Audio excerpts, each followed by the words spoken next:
I look at the framed photo on the mantel, the one where we are all smiling in front of the white picket fence. My mother is wearing her favorite floral dress, and my father has his arm draped heavily around my shoulder. I remember that day. I remember thinking we were the perfect family. I believed the lie that as long as I worked hard and stayed quiet, I would always have a place here. But the air in this living room feels different now. It's cold, despite the humming heater. My father, David, sits in his leather recliner like a king on a crumbling throne. My mother, Elena, is fussing with the curtains, avoiding my eyes. There is a tension so thick it feels like it's choking me. I've spent my entire life trying to be the daughter they wanted, the one who earns the steady paycheck, the one who never complains, the one who fixes their mistakes. I've been paying half their mortgage for 3 years. They told me it was an investment in our collective future. They said that when the time came, this house would be mine. I trusted them. I poured my savings into these walls, replacing the leaky roof and the outdated plumbing. I saw it as a sanctuary, a place where I was finally safe. I never realized I was just building a gold-plated cage. We've made a decision, Maya, my father says, his voice devoid of the warmth he uses for the neighbors. He doesn't look up from his newspaper. He doesn't even have the decency to face me. My heart stutters. I can feel the sweat pooling in my palms. What kind of decision? I ask, my voice trembling. I try to catch my mother's gaze, but she is suddenly very interested in a loose thread on the sofa. The silence stretches agonizingly long until it snaps. We need you to move out by the end of the week, he says casually, as if he's discussing the weather. Your brother, Leo, is coming back from overseas. He needs the space. He needs a fresh start. And frankly, you've overstayed your welcome. I feel like the floor has been ripped out from under me. I've lived here my entire life. I've paid their bills. I've sacrificed my social life and my independence to keep this household running, while Leo was off, finding himself on my dime. You're joking, I whisper, but the look on his face isn't a joke. It's a dismissal. That was the moment everything changed. I realized then that I wasn't a daughter to them. I was just a tenant they were finished with. The betrayal isn't a sharp cut. It's a slow, agonizing burn. I spend the next 48 hours in a daze, watching my mother pack my things into cardboard boxes. She doesn't apologize. She doesn't offer me a place to stay or a portion of the money I gave them back. She just folds my clothes with a clinical efficiency that makes me want to scream. Where am I supposed to go, Mom?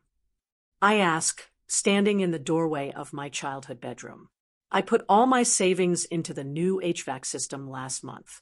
You know, I don't have enough for a deposit on an apartment right now. She pauses, a pair of my jeans in her hands. Leo has had a hard time. Maya, you're strong. You've always been the reliable one. You'll figure it out. It's time you grew up and lived your own life anyway. The irony is a physical weight in my chest. I've been the only adult in this house for years. Leo is 32 and has never held a job for more than 3 months. He's the golden child, the one whose mistakes are always learning experiences, while my successes are merely expected. I see the boxes piled in the hallway, labeled in my father's neat handwriting. They aren't just moving me out, they are erasing me. They've already picked out new paint for my room. I overheard them talking about turning it into a gaming suite for Leo. I felt invisible.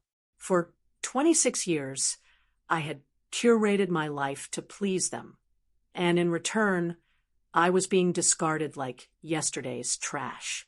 I realized that my loyalty was a currency they had spent until I was bankrupt. That night, I sit on the floor of my empty room. The moonlight filters through the window, casting long, skeletal shadows. I hear laughter from downstairs, my parents and Leo, who arrived early, celebrating his return with a steak dinner. They didn't invite me. They didn't save me a plate. I realize then that they think I'm weak. They think I'll go quietly into the night, find a tiny studio, and continue to pine for their affection. They think I wouldn't fight back because I never have. They have mistaken my patience for a lack of spine. I pull out my laptop and look at my bank account. It's low, yes, but I have something they don't know about. I have a secret remote consulting gig they never bothered to ask about. And I have a burning, icy rage that is more powerful than any bank balance. I start searching property records. I know my father has been struggling with his investments. I know the bank has been sending increasingly urgent letters that he hides in the junk mail pile. He thinks he's a genius, but I've been the one balancing the books in the shadows. I see the notice of default. They are 3 months behind, even with the money I was giving them. They weren't paying the mortgage. They were spending my money on Leo's debts. A plan begins to form. It's a dark, delicious thing. If they want me out of this house, fine. But they won't be staying in it much longer either. Not unless I allow it. The first month after being kicked out is a blur of cheap motels and caffeine. I move into a cramped, dusty office space I rent under a business name. I sleep on a cot. I eat ramen. Every cent I earn from my consulting and my day job goes into a fund. I watch from a distance as the foreclosure notices begin to arrive at the house. I know my father is panicking. I see him through the window of the local coffee shop, looking aged and haggard. He's trying to get a loan, but his credit is a graveyard of bad decisions. My mother calls me once, not to ask how I am, but to ask if I have any extra cash. Leo needs a car to get to interviews, she says, her voice sweet and manipulative. I'm struggling to pay for my own food, Mom, I say, staring at the spreadsheet on my screen. I'm not struggling. I've just closed a massive contract. But she doesn't need to know that. You were always so selfish. She sighs and hangs up. That sting should hurt, but it doesn't. It just fuels the fire. I contact a real estate lawyer, a man who knows how to move quietly. I set up an anonymous LLC. I call it Phoenix Assets. It's poetic in a way. From the ashes of my relationship with them, something new is rising. The house goes to a private auction before it hits the open market. My father is desperate to sell it quickly to avoid the public shame of a bank seizure. He lists it low, hoping for a fast cash buyer. He doesn't realize that the investor, who makes an all-cash offer within 2 hours, is his own daughter. I sign the papers in a glass-walled office downtown. My hands aren't shaking anymore. I feel a strange, cold calm. I own the dirt they walk on. I own the roof over their heads. They are living in my house, and they have no idea. I spend the next few weeks preparing. I hire a property management company to act as the face of the LLC. I want them to feel the pressure. I want them to experience the same uncertainty they gave me. I send the first formal notice through the management company. It's a notification of a new landlord and a significant rent increase. I know they can't afford it. I know Leo is still looking for the right opportunity while playing video games in my old room. I receive a frantic text from my mother. Maya, the house was sold to some big company. They're doubling the rent. Can we stay with you? I don't reply. I let the silence sit. I want them to feel the walls closing in. I want them to wonder where they went wrong, though I know they'll just blame the world instead of themselves. The discovery phase is the hardest. I have to play the part of the concerned daughter while holding the keys to their destruction in my pocket. I visit them a week before the eviction deadline set by the management company. The house is a mess. Leo has stained the carpets. My father looks like a ghost. My mother is crying over a stack of bills. It's pathetic. We have nowhere to go, my father says, his bravado finally gone. This investment group, Phoenix Assets, they won't even talk to us. They just want us out. That's terrible, I say, my voice flat. I look around the living room. My eyes land on the photo on the mantel. I pick it up and look at the smiling faces. It feels like a relic from a different life. Can you talk to them, Maya? Leo asks, leaning against the doorframe. He looks disheveled and arrogant as ever. You're good with business stuff. Tell them we need more time. I look at him. This is the boy they chose over me. The boy who sat by while I was tossed out on the street. Why would they listen to me, Leo? I'm just the girl who overstayed her welcome. Remember? The room goes silent. My father's eyes narrow. He's starting to sense something. He's always been a predator. He recognizes the scent of a hunt. How did you know they said that? I never told you. That's what we said to the bank. I didn't say the bank said it, Dad. I reply, stepping closer. I said you said it. To me. The day you kicked me out. I pull a folder from my bag. I lay the deed on the coffee table. The name, Phoenix Assets LLC, is at the top, but the signature at the bottom is mine. Bold. Clear. Maya Sterling. The blood drains from my father's face. He reaches for the paper, his hand trembling. He reads the name over and over. My mother let out a small, strangled gasp. She whispers. You bought the house. Every square inch. I say, the roof I paid for, the plumbing I fixed. It's all mine now. Legally. Formally. But you're our daughter. Leo stammers, moving toward the table. You can't do this to your own family.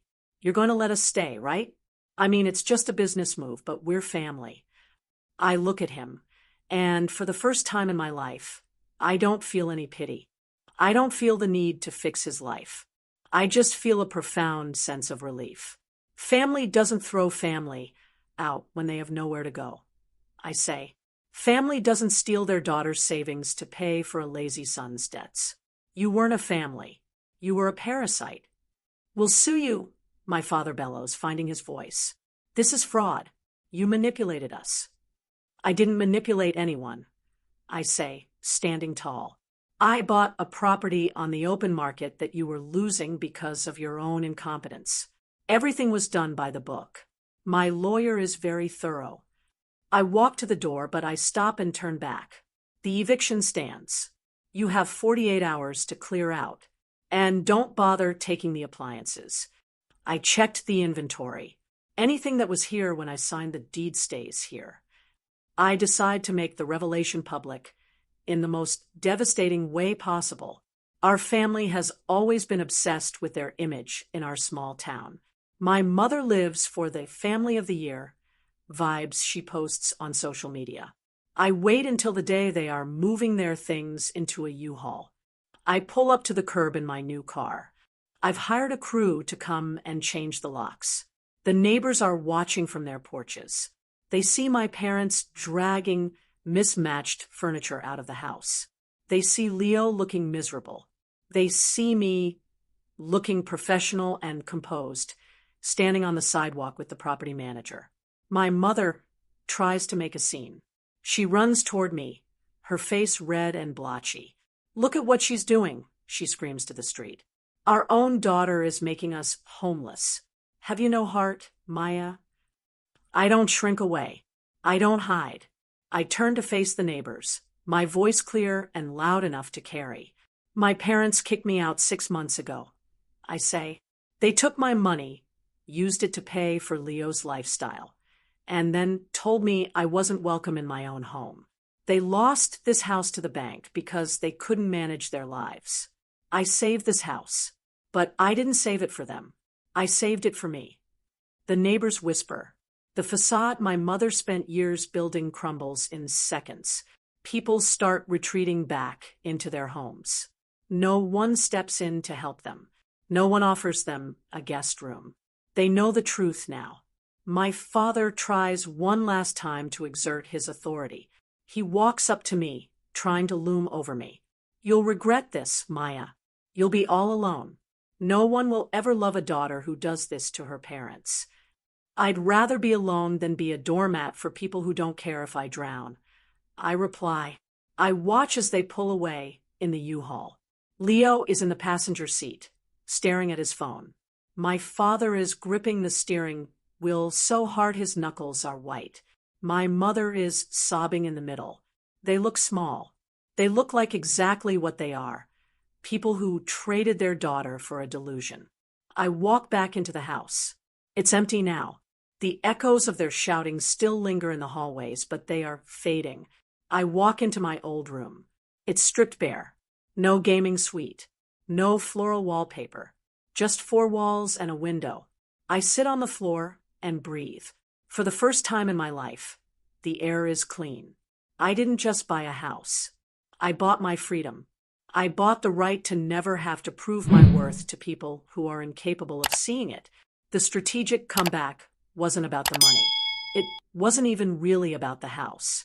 It was about showing them that I was no longer the girl they could manipulate. I was the architect of my own life. I look at the keys in my hand. They feel heavy, but it's a good weight. It's the weight of responsibility for myself. Karma didn't come in a lightning bolt. It came in the form of a legal document and a daughter who finally learned to say no. It came in the form of the silence that now fills these rooms, a silence that I get to fill with whatever I choose. I realized that for years I was trying to save a sinking ship while the captains were trying to push me overboard. Now, I'm the captain of my own vessel. It's a lonely sea sometimes, but the water is calm. I walk to the front door and lock it. I don't look back at the street. I don't wonder where they are going or how they will survive. That's not my burden anymore. I've paid my dues. I've done my time. The house is quiet, and for the first time, it feels like home. Because I'm the only one who belongs here. I've learned the hardest lesson a person can learn, and I've come out the other side stronger than I ever thought possible. Sometimes losing your family is the price of finding yourself.